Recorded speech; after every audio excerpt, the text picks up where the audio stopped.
All right, hey guys, I am going to attempt to do a bit of a screen share here to show you the IVF step. So I've got this separated into the ligamentous boundaries of the IVF up at the top here, and then the osseous boundaries down here. So there are 10 boundaries typically. So you can see there's 6 osseous and 4 that are membranous.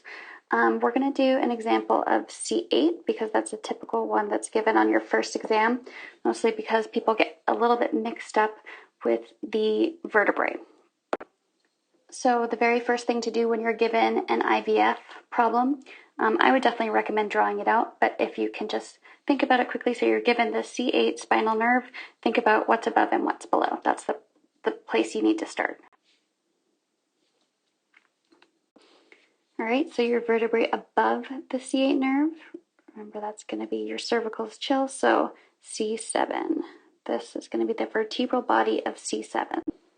And your vertebrae below the C8 spinal nerve is going to be T1. Every now and again, in the heat of the moment, someone will put a C8, so make sure to catch yourself now. All right, so now that you have that sorted, that's a good starting place, and I would start working through the membranous boundaries. So remember that your posterior longitudinal ligament is going to be found on the back of those vertebral bodies, and it's going to make up the anterior part of the spinal column. So it's right there where I'm drawing it. So your posterior longitudinal ligament makes up that anterior boundary of your IVF. The posterior boundary back here is going to be made up by that ligamentum flavum. And just behind that ligamentum flavum is going to be your capsular ligament. So it's actually going to sit on both sides of this zygapophysis. Remember, these articulations here are called zygapophyseal joints. And then last but not least, you have your intervertebral disc. So this is going to be your T1 intervertebral disc.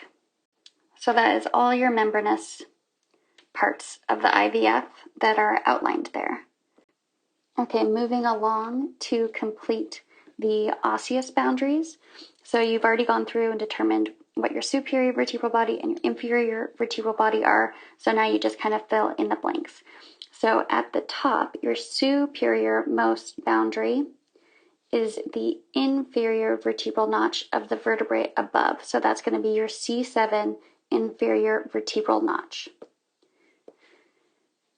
And then that inferior boundary down here is made up by the superior vertebral notch of T1.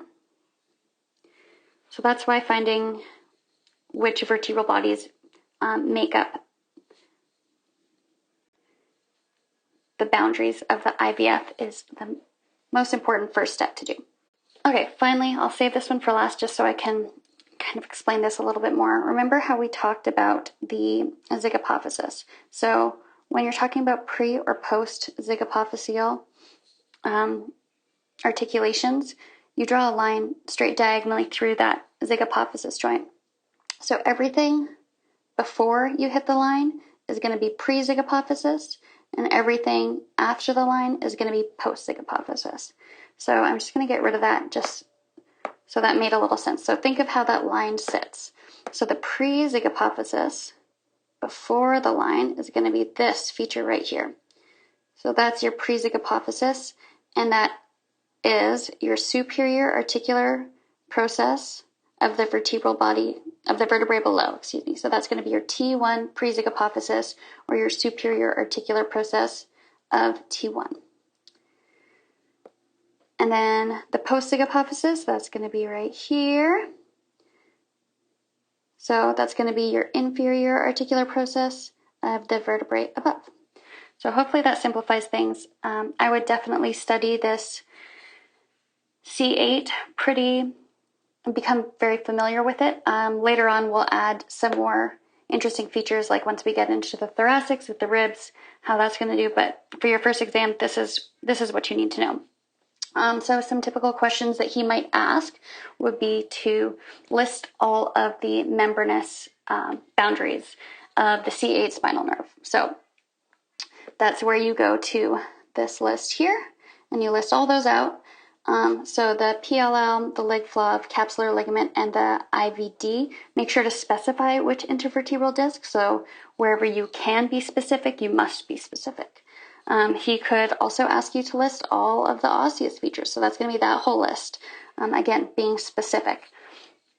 He could ask you to name all of the anterior boundaries of the C8 spinal nerve. So all the anterior boundaries, that's going to be your vertebrae above, so your C7, your vertebrae below, so your T1, your intervertebral disc, so that's C7, T1, IVD, as well as the posterior longitudinal ligament, so that PLL. He could ask you to name all of the posterior boundaries of the C8 spinal nerve. So that would be your post-zygapophysis, which would be your inferior articular process of C7, your pre-zygapophysis, which is your superior articular process of T1, down here in pink. It's going to include your capsular ligament in that baby blue color, as well as your ligamentum flavum. And then finally, he could simply ask you what the superior boundary is. So just recognize that your superior boundary is that inferior vertebral notch of C7, whereas your inferior boundary in gray is the superior vertebral notch of T1. So once you get this straight, you will be good to go. It helps a lot, so worth studying. So then just to put into some text what we were talking about in words, I have them all listed out down there. So take a screenshot, or I can send this filled out version to you. I'll include it as an attachment.